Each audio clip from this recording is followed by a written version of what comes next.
Prologue, the Pact Forgotten. The seals are broken.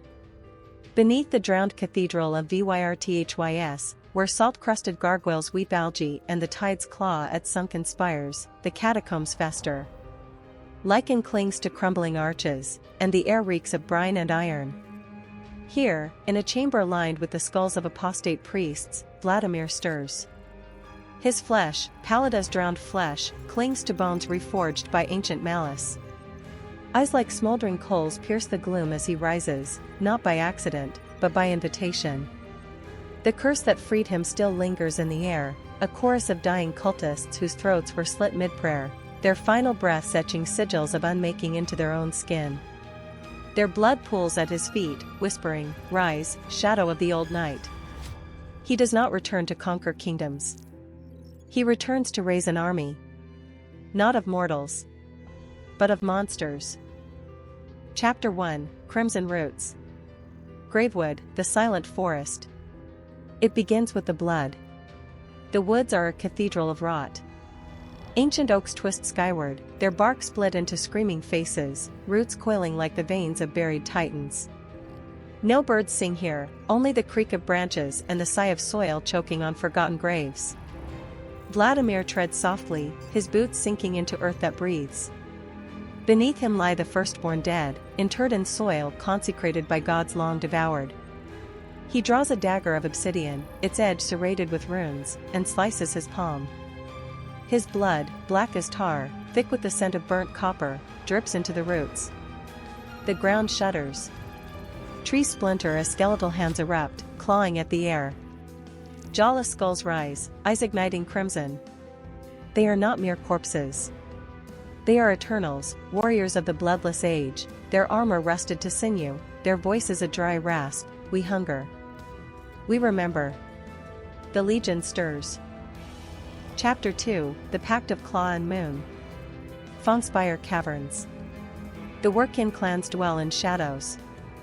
Their dens reek of musk and moon madness, walls scratched with tales of slaughter.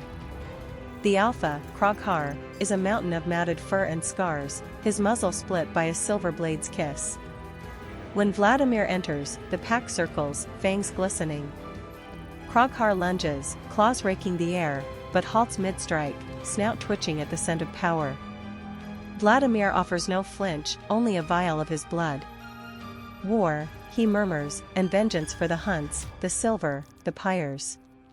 The wolves snarl. He crushes the vial. Blood, thick and iridescent, drips onto stone. It hisses, coiling into vapors that stain the moon red. The pack howls, a sound that cracks the cavern's heart. Kroghar bows, his voice a guttural growl, the blood eclipse comes. Chapter 3, the Choir of Decay. Necros, City of Flies. Necros is a carcass. Its streets writhe with fat black flies, its collapsed cathedral oozes with fungal blooms. Vladimir stands atop its broken altar, fingers trailing over a statue of the plague saint, its face eaten by worms.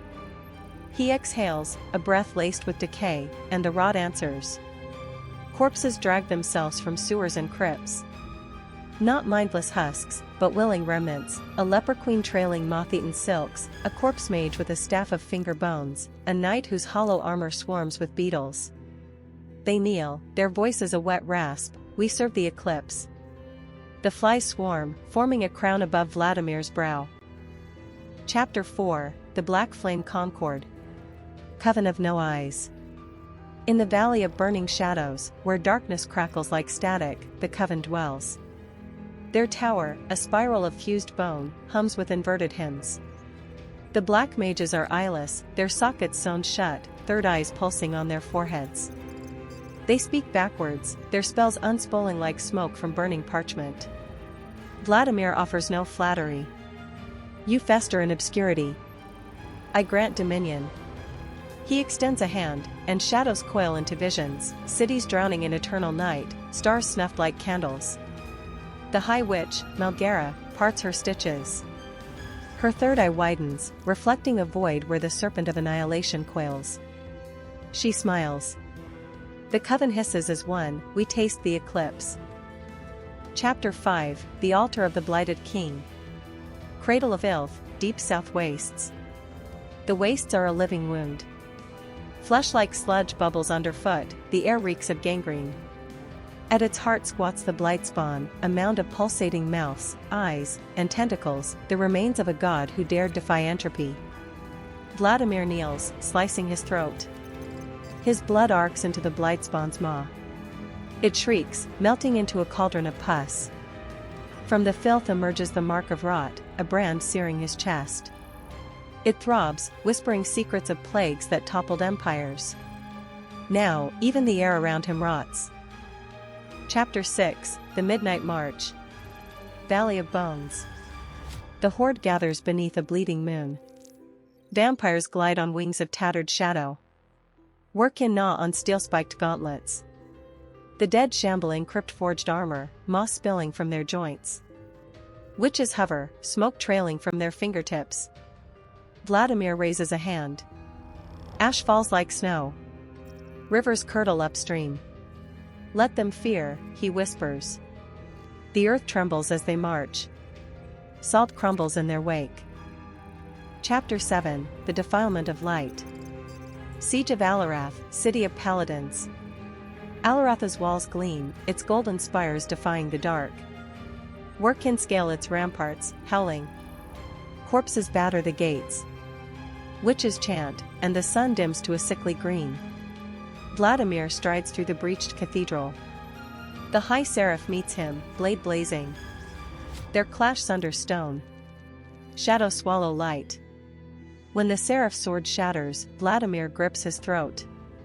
Kneel. The city burns, its holy flames choked by smoke. Chapter 8, The Coronation of Ruin. Obsidian throne, Dreadspire. The throne is carved from the spine of a dead leviathan, its arms fused with frozen blood. Vladimir's crown, a circlet of thorns and screaming faces, bites into his flesh. His court. Lady Virga, Banshee Queen, whose dirge unravels sanity. General Krovik, a white stitched from 6 generals, each tongue reciting a different death rattle. Father Maggot, whose tears birth writhing worms that spell prophecies. The moon bleeds. The living cower. Chapter 9, Feast of the Endborn. Plains of hollow echoes. The final alliance assembles, elf lords on silver steeds, dwarven berserkers, human paladins. Vladimir answers with storm clouds. The void serpent erupts, a leviathan of smoke and shattered glass, its maw a vortex. Heroes dissolve, their essence devoured. Only shadows stain the earth. Chapter 10, The World That Forgot the Sun. Afterlight. The sky is a necrotic wound. Forests are skeletal hands clawing at ash. Oceans boil, choked with corpses. Vladimir gazes from his throne, the helm of thorns weeping black ichor. Mortals whisper his name in the dark. Balance, he murmurs. And the abyss stirs.